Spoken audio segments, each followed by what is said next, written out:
Welcome to Happy Times and Places. That's happy times and places. We're not going to plumb the depths of despair. We're going to accentuate the positive. I, Toby Hadoke, am going to try and be as joyful as I can when watching an episode of Doctor Who and seeing if I can guess my guest's favourite things about it. Hello, my name is Ian Winterton. I'm a playwright and writer and journalist, and I am picking The Power of Kroll from 1978. Well, everybody, welcome. The Swampies most certainly do have some problems. So does everybody. It's part 4 of The Power of Kroll. Not the most celebrated story of, well, even the season that it's in which it's something of an anomaly, being, I think, the sort of most traditionally sci-fi-y. Oh, again, in fact, it's very sci-fi-y, but I still feel it has a sort of stylistic adherence to, you know, the likes of Tara and Rebos, and it's a funny old season, 16. But I think stylistically, Kroll is out there on its own. It's a refinery under siege, isn't it? And let's see how they're getting on in the final episode. I have it on BritBox. I have it on DVD as well, in a beautiful box set. I remember getting it and opening it up and going, oh, they've really put some thought into this. I had a wonderful few days gorging on what seemed an embarrassment of riches when that DVD came out. Lots of water's passed under the bridge since then. But now, here we are, where I can just flick a switch on my old TV projector, and all of Doctor Who, or most of Doctor Who that's available, is just the press of a button away. So I'm going to press play on part 4 in 3, 2, 1. And is the circly things going round? Because here we go. You are playing. So there we go. Doctor Who theme, it says on the subtitles. I have the subtitles switched on. It's rated NR, which stands for No Ranquin. So here we have Power of Kroll, episode 4. Kroll has having been absent for most of last week, where Ian Winterton, my guest, brilliantly chose something that I love. I love that bit of the ground getting sucked underneath. I wish Glyn Owen's death is pretty good, but he is sort of pushing himself. It's a shame. The tentacle action has some great potential to be slightly better than it is, but it's okay. It's okay. It's not embarrassing. It's not John Pertwee gurning at the end of Spearhead, you know, wrapping himself around or whatever. It's okay, but I think it's just a 5% off being really good, which is, so then you go, oh, it's a slightly missed opportunity. But I love all this, the swamp is getting down to the ground and doing that thing that people, who are tracking people do. I like all of that sort of stuff. Love the sheer amount of water that you get from being on location. Why don't we love this location?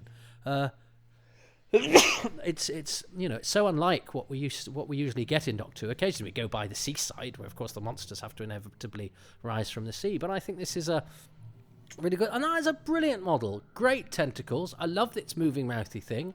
The wonderful fillet bird. Its sort of gaping maw is very mobile and doing stuff. I like anything that has somebody getting sucked under the water. Is I think always a good moment. I'd have liked to have seen, it's a bit of a cliche, but I'd have liked to have seen his hand going under, like you do with the Decider Draith in Full Circle. But that model is super duper. Tom Baker's costume is brilliant. I love his brooches. I'm sure it's very easy to fall in love with Mary Tam. She's just the most beautiful woman. And what's really interesting, I think, one of the joys of that Key to Time box set was hearing Tom Baker and Mary Tam getting on so well on the commentaries, and realising that for all her Ice Maiden, looks and Estonian princess mythology about her, she was sort of a Yorkshire lass with a dirty laugh. Yeah, I'm sad I didn't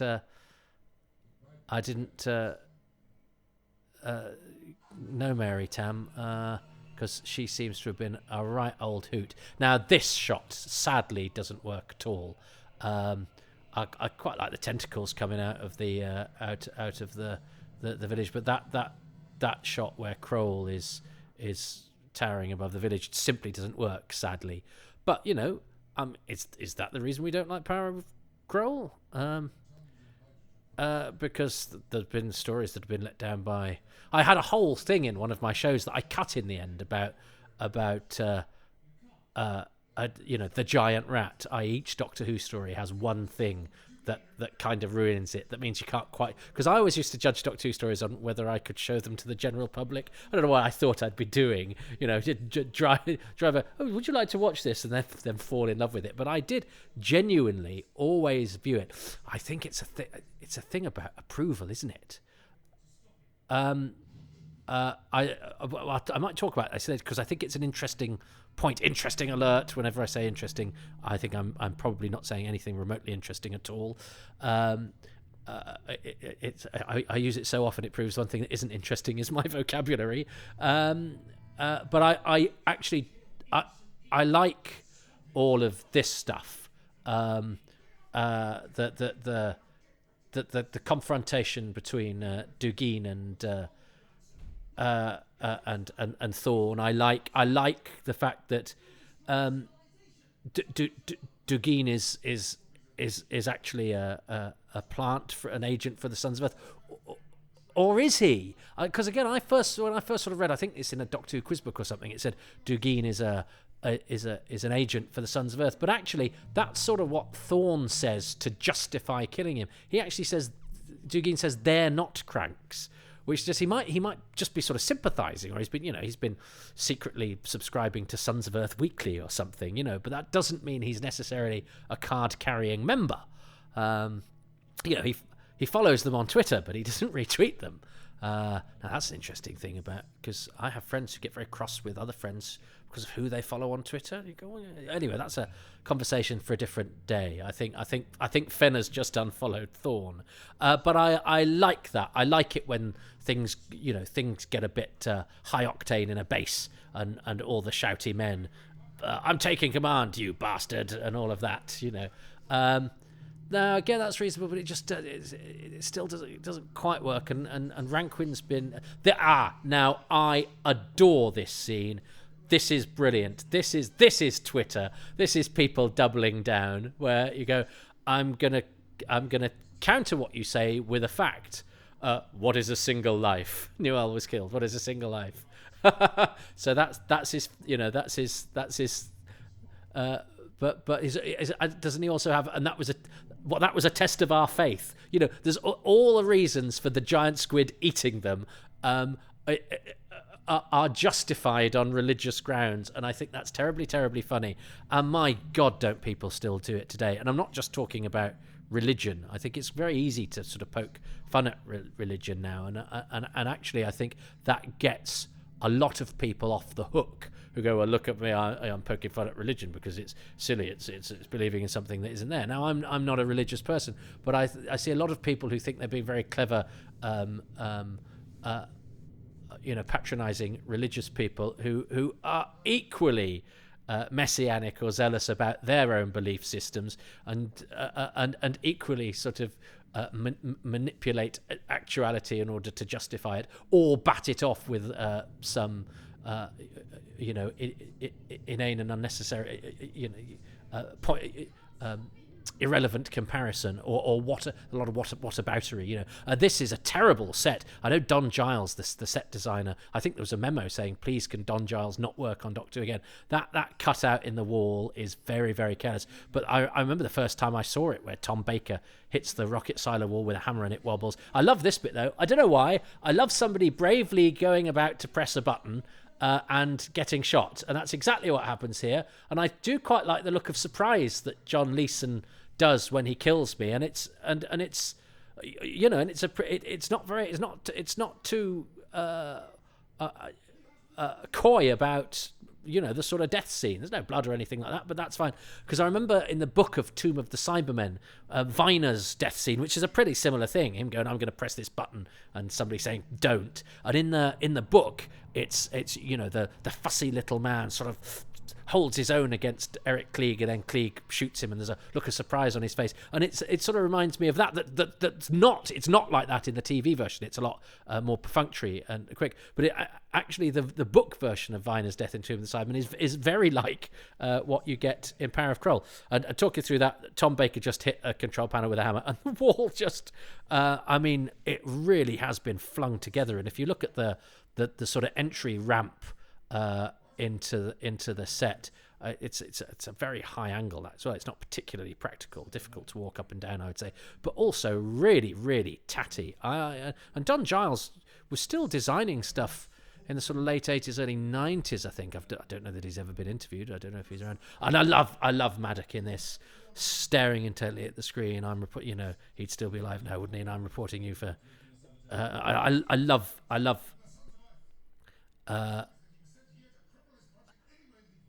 See, and he says, you don't kill a man because you think he belongs to the Sons of Earth. So it's not. So I think going into this story, I had it in my head because of what I read somewhere that Dugin is definitely a plant from the Sons of Earth. But I think that's not as clear here, and deliberately so. I think that's I think it would be too much of a thing if he was actually an agent from the Sons of Earth. I just quite like it that he's somebody that is, sympathetic to their. We've had the seed planted that there are people who are sympathetic to the Swampies and don't like the methods of what's going on with the refinery. Then he's it would work equally well if he was an agent. I quite like, but it seems to me slightly less obvious that they've gone for the suggestive route. Here we have the. Anita's going to tell us not to try anything. Again, Tom sort of being sort of slightly cocky and obtuse with authority, but also with the conventions of the genre. Don't make any sudden moves. And Neil McCarthy, I think, laudably just keeps a straight face and carries on, but it's slightly awkward. I do think the Swampies look better on film. I think they look better in their own temple. They look quite an odd contrast to the refinery, but maybe that's the point. This is the. I mean, they are literally green, aren't they? It's not easy being green. They are. They are a sort of verdant chlorophyll. Perhaps they have chlorophyll running through their veins, in contrast to the sort of grey functionality of the refinery works. If you wanted to be pretentious about it, which I clearly just did, I still like the fact that Varlick is a bit like, come on, mate, you're talking rubbish. I love that till he has eaten of their souls. He does all that stuff so well. Hero of television, John Abernethy. I like this, doesn't he? It doesn't Tom Baker say, is that necessary? Philip Maddox goes, wasn't me. Yeah, well, not me. Great. And I don't know, I just think Philip Maddox's character in this is reacting to that whole situation much better than that sort of second string character normally does in these sorts of situations. And I don't know if it's maybe Maddox threw in a couple of lines or suggested a couple of lines, but it just elevates some sort of typical Doctor Who situations above what they were. I think I just saw John Leeson move then. Maybe saving you for pudding. I love... this is Thorne's death, which is... you see a little bit of blood on his hands, but unfortunately it's so quick. I say unfortunately because that would be quite a nice talking point, because actually Thorne is the main bad guy, really, and he's just been killed, and there's quite a bit of the episode to go. What do we get this time? The 8:30 ritual.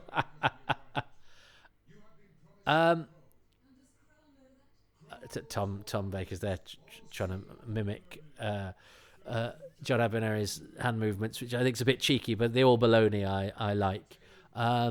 he's always teetering on the edge of whether what he's doing is acceptable or a step too far, I think, Tom Baker. But I think that's the price you pay for having an alien genius as your lead character and lead actor. That is such a good joke. Yes, they're about to get eaten by the thing, and he goes, right, what's your answer to this, big chief? All the answers, and he very slowly gets to his knees and starts praying. That is such a funny joke, and Abernethy does it with such sort of conviction and welly. That's nice. The tentacle smashes through the window. It's a shame that the wall wobbles. The sets. I mean, this is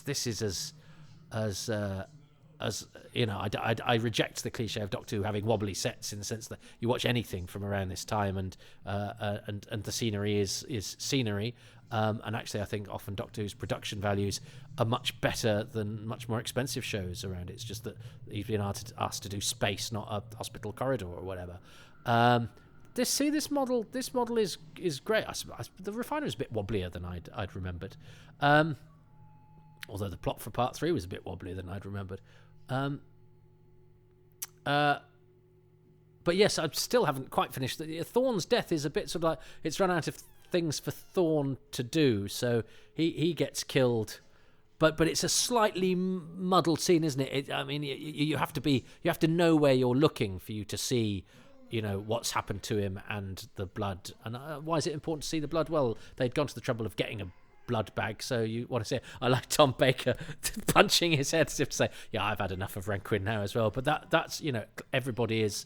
I think the joke that Ranquin is pitched perfectly. Is that he's relentless in his god-bothery, and it just goes to show how, you know, zealotry makes people, you know, blind to facts. And again, that is not necessarily me attacking religion, because I see a lot of non-religious people adhering to their truth, you know, and doubling down. This is Ranquin essentially doubling down, isn't it? Rather than just going, yeah, do you know what? I was wrong. It's a giant squid. This is him going, no, he's a god, and I'm going to be absolutely fine. And I think you need a cracking actor to stand in front of a tentacle and deliver all of that nonsense. But look at that wall is wobbling to heck. But I suppose it is being crushed by a giant squid, so we can kind of accept that. But Don Giles and his only Doctor Who, I think, can you phone in a set? I think just get some cardboard and some tinfoil, and I got a couple of pallets out the back. I don't know why I imagine him just with a fag, just going, yeah, I've got a wheelbarrow, turn that upside down and put a bit of 4x2 on it. Yeah, go pub. He was probably terribly refined and going, I wish I was doing Julius Caesar at the Oldbury, and instead I'm doing a refinery and something called Doctor Who. He's probably neither of those things. But send in your pictures of what you think Don Giles looks like. But I don't think he's ever been interviewed, which is often a sign that somebody doesn't want to talk about it. But there's definitely a memo from Graham Williams going, we don't want this guy again. You know, what he did for us was shocking, and that's unusual. And he's a staff member at the Beeb. But it's interesting that he'd never done a Doctor Who prior to that, because most people who are doing Doctor Who in the 70s usually turned up or been around. And he certainly never comes back. I think this is pretty effectively done as well. We're on film, and you know, we're just seeing bits of the close up of Kroll's hide and a couple of tentacles. I think that's all very well done on film. And Tom Baker's very good at, you know, gaping in peril and pain, and you know, knowing that we're getting to the end of the episode, so he has to give it a bit of intense. You know, he's much better at gurning is wrong. Pertwee gurns, but I think Baker, you know, grimaces with high drama, and then that disarming smile. Look at that! Don't you just love that guy? Now, and I think is Mark Hardy. That was who is the cyber lieutenant in the 80s. Is one of the Swampies. I think that was him that we just saw. And I know that. because most of the extras on film weren't then brought to the studio because they were local to the to the swamp. But I think Philip Bird and maybe Mark Hardy, I think they were maybe brought to studio. I could be wrong there. It doesn't matter. Let's not get too carried away with which extras went there, because the only person who cares is me, and I don't care enough to spend too much time potentially being wrong about it. But certainly one of the swampy extras is Mark Hardy, the 80s cyber lieutenant. So the plot's kind of finished now. So they need to go. Right, something's blocking the orbit shots, but the orbit shots have been set up since the very beginning. So they are a thing, but it just does seem a little bit of odd extra tension. But it means it's worth Philip Hadoke turning up, because the other two main guest stars are both dead. Thorne's been killed about 40 minutes ago, and John Abineri has been eaten by a tentacle. So it means that Hadoke gets slightly more to do than your traditional second in command. He at least gets to impart the sort of final threat, which probably explains why he didn't actually just go, really, I'm not been doing this. And he really has made an impact. So well done, Philip Hadoke, glowering throughout the whole thing and being brilliant. On 0:00, there's a lot of close-ups of that bad clock, aren't there? He's so good, Tom Baker, isn't he? He's so good. He knows exactly what to do, and he also knows exactly how to undermine it. And he skirts between doing both. You do feel a bit sorry for Fenner here. I like the fact, don't they? Sort of. So he's sort of left glowering at these. I don't think Fenner's going to live the natural life, but I quite like the fact that these guys sort of surround him threateningly. It's certainly not it's not an easy piece there, is it? I suppose they could. They could kill him. They've been hating the Dryfoots for the whole thing.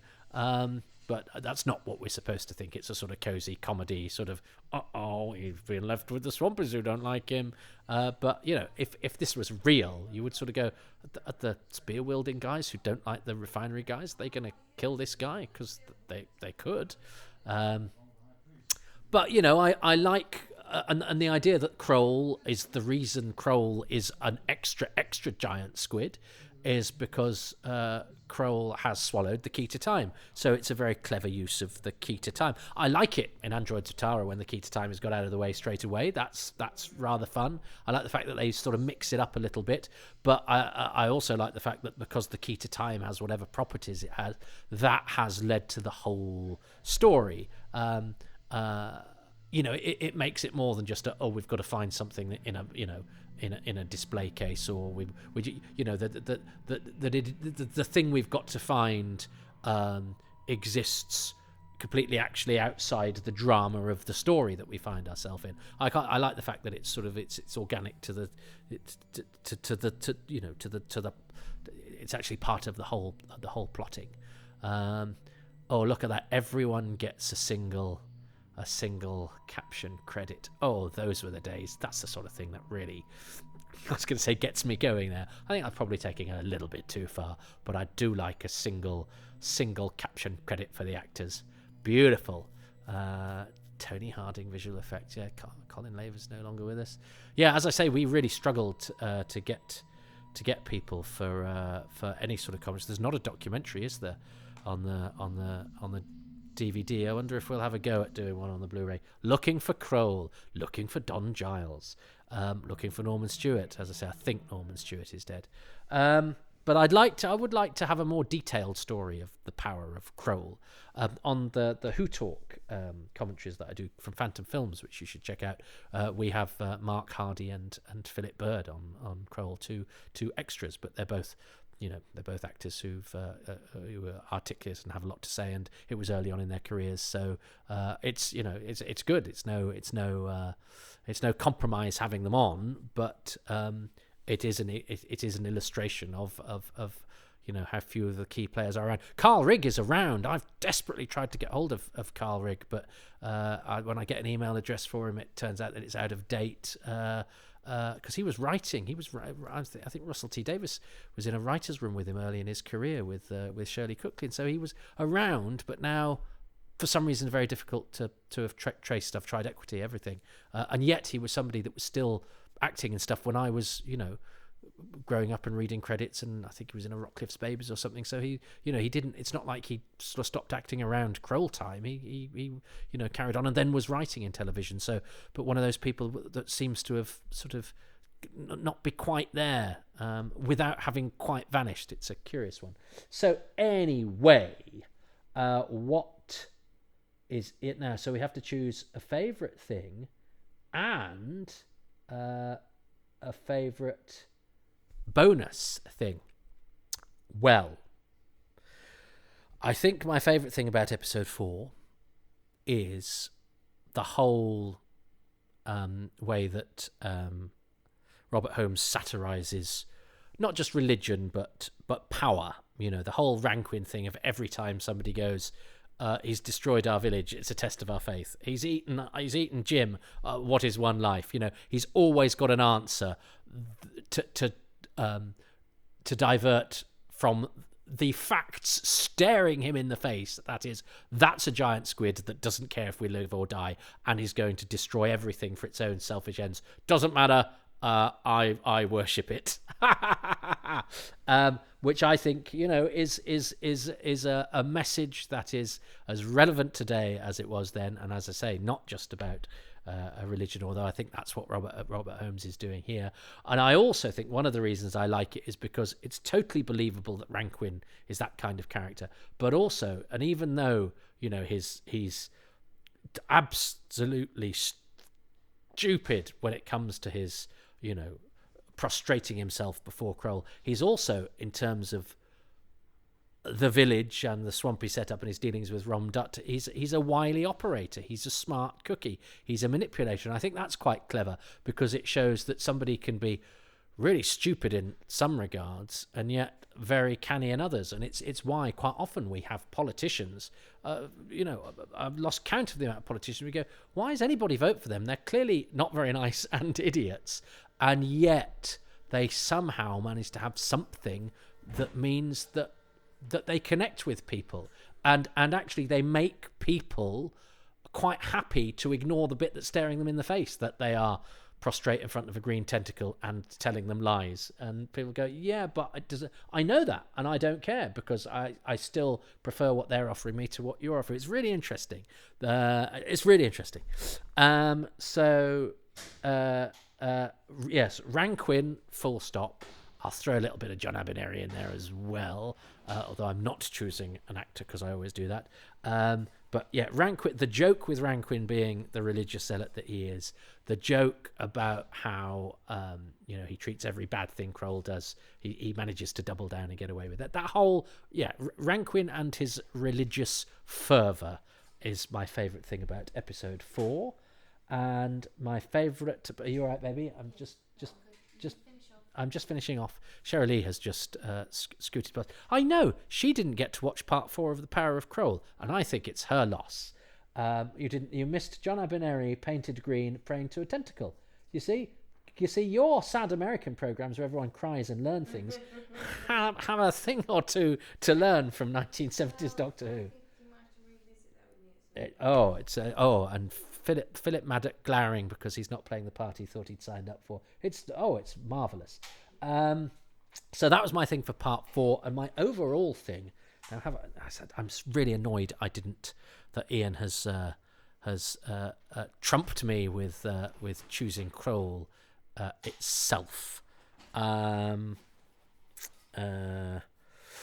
Because I think that I had that one up my sleeve. So what is my bonus thing? It's not the sets, is it? No. Well, is it a cheat to choose Robert Holmes? I think it probably is. Is it the fact that the key to time is part of? I think, or the swamps? Actually, no. Delta Magna. That's it. I do like the fact that the key to time is part of the the plot, as it were. It's the reason that Kroll is a giant size. But I actually think nobody celebrates that setting enough. I think the swampy setting, the marshes of Delta Magna with its, very believable. Of course, they're believable because they're real. Those rushes and that water and just the whole color palette that gives you, and the fact that we have real rain. So I think, yes, the setting itself is as much of a star of the show as anything else. So those are my two things. What has Ian chosen? A lot of things I like about Power of Kroll are things that could also be things that run throughout them, like the hovercrafts aren't just in episode 1. And similarly with this final one, it's the tentacles. Me and my brother just loved pretending to have a tentacle wrapped around us and be dragged down into the depths.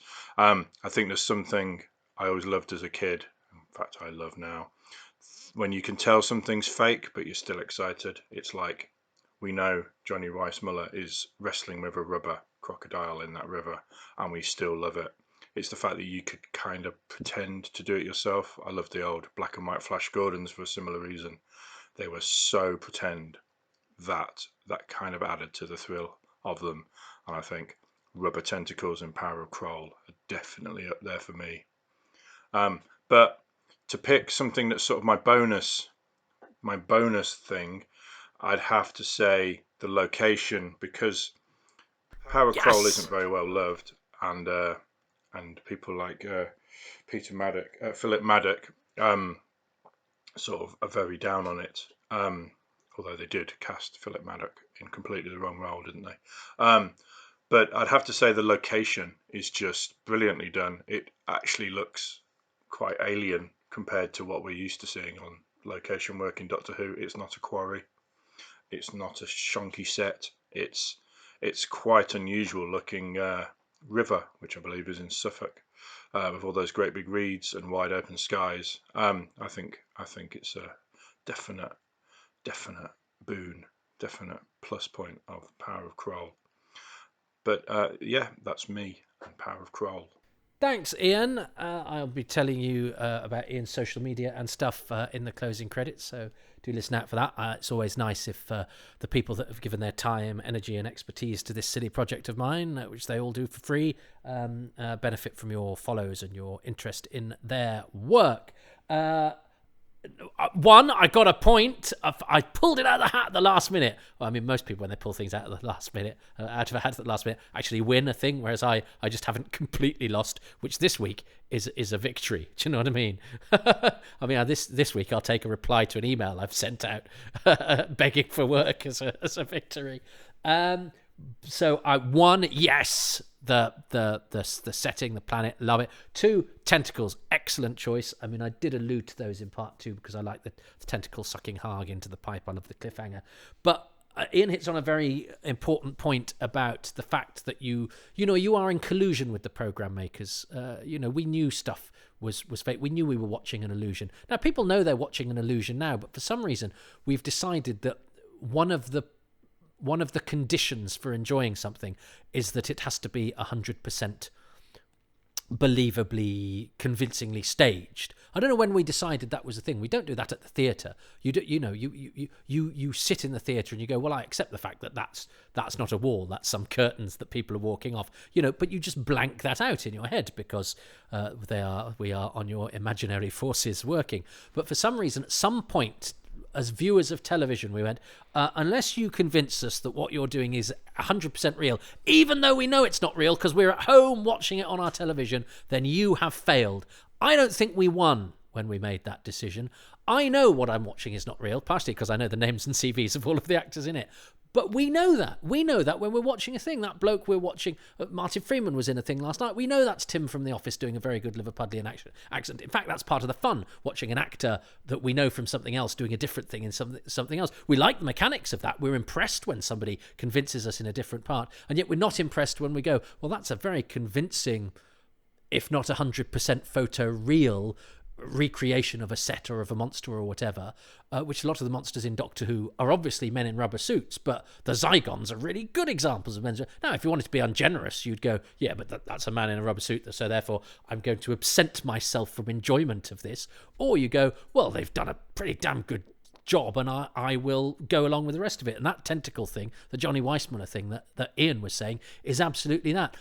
And in fact, acknowledging that you're gamely going along with something that is not 100% complete, or that is at least, it's artificial, but it doesn't matter because your brain is wired to go, well, yeah, but it is a tentacle that is eating a man. I think you benefit. It's slightly less arrogant as well to sort of go, well, yes, unless you're feeding it to me, unless I lie back and you're just, getting nubile servants to feed it to me whilst wafting me and treating me like a king, I'm absolutely not going to accept what it is you're giving me. No, it's actually part of the fun of the process is doing the work, and especially, quite right, if you're a kid and you're going, well, yeah, I can spot that that's not real, but that actually adds to the play, because it means that's the play that I do when I then recreate this at home or in the playground or with my brother or whatever. And of course, that play is the firing of the imagination. And if that imagination is fed,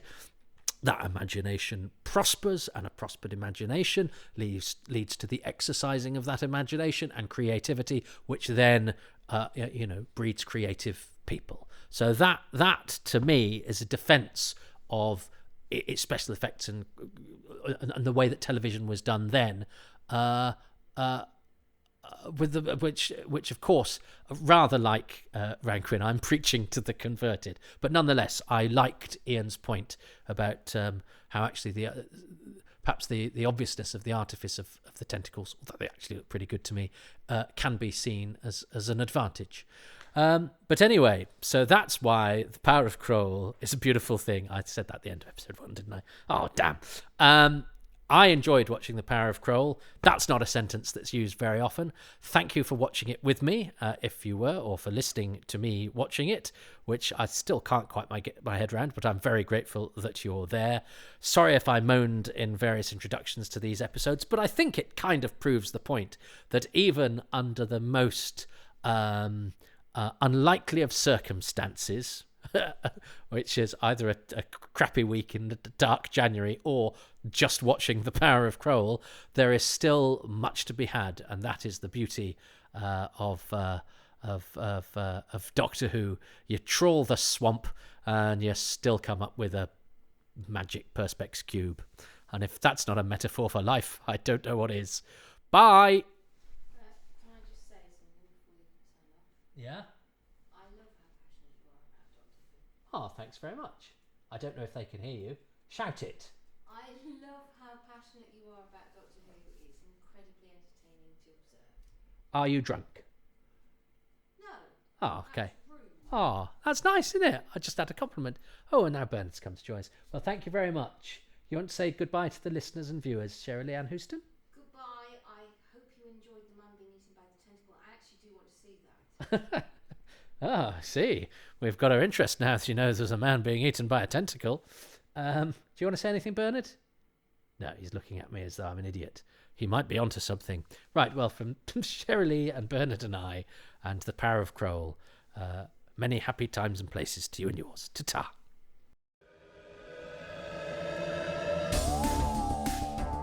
Well, listen, I'm indebted to you for listening to Happy Times and Places, which is presented by me, Toby Hadoke, and my special guest this time around has been Ian Winterton, who is on Twitter at Ian Winterton and can be found online at ianwinterton.co.uk.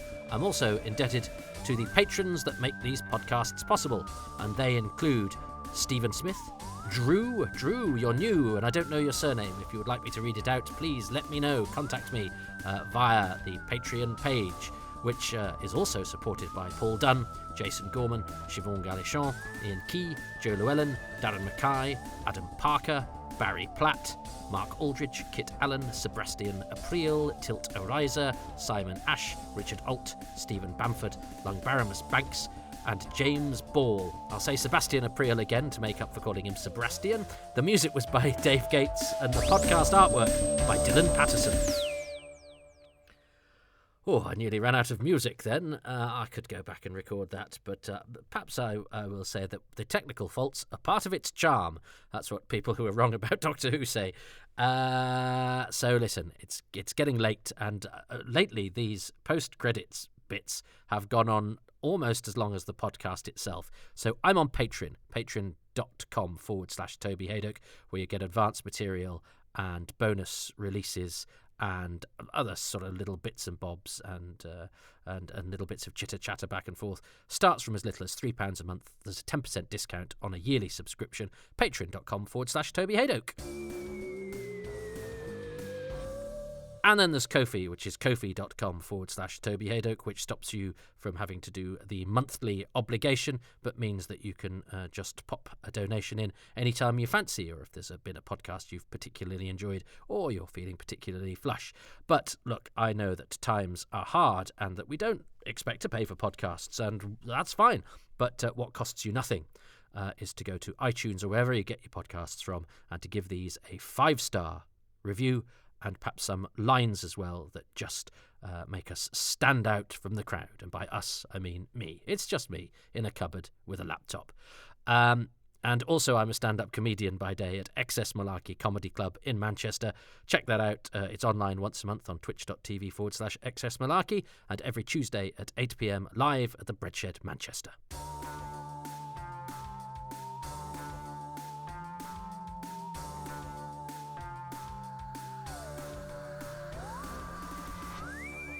See, I'm trying to be pithy because I was just doing a novel at the end. So what I'll just let you know for this little bit of post credits for this one is that if you've listened to this podcast as most traditionalists would from beginning to end, as I record this bit, I've just realised I haven't recorded the opening bit. So this bit that I'm saying now that you're listening to at the end is actually chronologically before the very first bit you heard, which is me saying what am I going to say?